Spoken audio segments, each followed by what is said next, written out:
निखिलाजी, खरं तर या सरकारला काही म्हणजे गुण द्यावं मला वाटतं एवढं असं मूल्यमापन या टप्प्यावर करता येणार नाही. त्याचं कारण असं एकूण सरकारची कामगिरी की मुख्यमंत्र्यांची कामगिरी वेगळी आहे, उपमुख्यमंत्र्यांची कामगिरी वेगळी आहे, प्रत्येक मंत्र्याचा अपयश वेगळा आहे.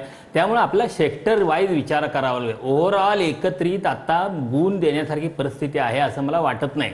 कारण आता या दोन्ही पक्षाच्या दोन्ही प्रवक्त्यांनी ज्या पद्धतीने मांडणी केली त्या मांडणीतले त्यांचे मुद्दे त्यांच्या जागेवर ते बरोबर आहेत. पण आपण एकूण राज्य सरकारचा कारभार त्रयस्थ नागरिक म्हणून किंवा आपण पत्रकार म्हणून त्याकडे बघताना आपल्याला काय दिसतं? खरं तर तुम्हाला एवढं 232 जागांचं प्रचंड बहुमत मिळालेलं असताना महाराष्ट्रात किमान एक सामाजिक सलोखा टिकावा, सामाजिक स्वास्थ्य टिकून राहावं, एक शांततामय वातावरण राहावं, यासाठी सरकार म्हणून तुम्ही काय केलं हा मला वाटतं यातला सगळ्यात गंभीर प्रश्न आहे. कारण या पातळीवर या सरकारनं 235 जागांचं बहुमत मिळालेलं असताना आणि भारतीय जनता पक्षाला सुद्धा आतापर्यंत सगळ्यात मोठं यश मिळालेलं असताना भारतीय जनता पक्षाचे नेते प्रवक्ते राज्यभरात धार्मिक विद्वेष पसरवत राहिले. सरकार मराठा आणि ओबीसी दोन वेगवेगळ्या समाज घटकांना एकमेकांच्या समोर उभं करून झुंजवत राहिले आणि अशा रीतीनं एकूण महाराष्ट्राचं सामाजिक स्वास्थ्य बिघडवत राहिले. ही वस्तुस्थिती नाकारता येणार नाही. नितेश राणे, गोपीचंद पडळकर, चित्रा वाघ, त्यानंतर ते वकील ॲडव्होकेट सदावर्ते, ही सगळी मंडळी, पुण्याच्या खासदार मेधा कुलकर्णी, ही म्हणजे वानगी दाखल नाव आहेत. आणखी यात राणा कुटुंबीय वगैरे आणखी यात भर घालता येईल, ही लांबी बरीच वाढवता येईल. तर हे सगळे सत्ताधारी मंडळी या लोकांना खरंच सत्तेतल्या लोकांनी अडवण्याची जबाबदारी होती, पण सत्ताधाऱ्यांनी सत्तेतल्या शीर्षस्थ नेतृत्वानं यांना अडवलं नाही. हे लोक महाराष्ट्राचं स्वास्थ्य बिघडवत राहिले. खरं तर शक्तीपीठ महामार्गाचा उल्लेख झाला. शक्तीपीठ महामार्ग कुणाला हवाय, कुणाची मागणी आहे? शक्तीपीठ महामार्ग कंत्राटदारांच्यासाठी आणि पक्ष चालवण्यासाठी हे मोठमोठे प्रकल्प राबवले जातात, लोकांच्या बोकांडी मारले जातात.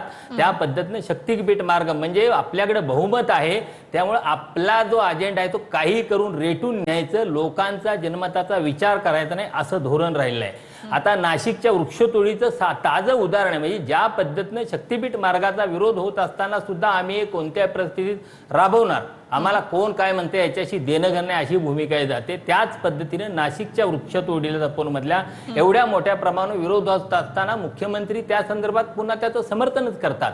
म्हणजे बहुमताचा वापर, लोकांनी दिलेल्या बहुमताचा वापर, त्याचबरोबर लोकभावनेचा आदर करण्याची एक वृत्ती असते सत्ताधाऱ्यांच्याकडे, ती यांच्याकडे दिसत नाही.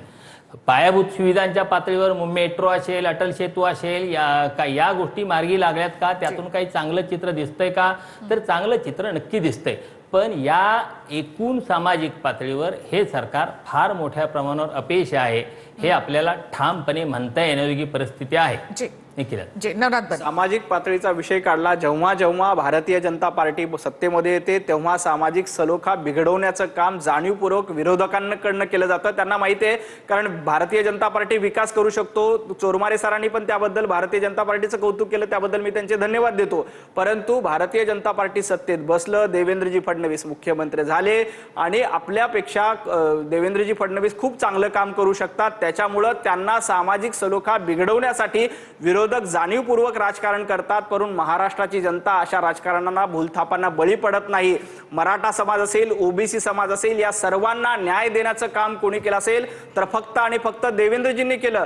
चोरमारे सर, मराठा समाजाचा आरक्षणाचा प्रश्न गेल्या 35 वर्षापासून भिजत गोंगडीमध्ये होता, तो सोडवण्याचं काम 2016ला पहिल्यांदा देवेंद्रजींनी केलं.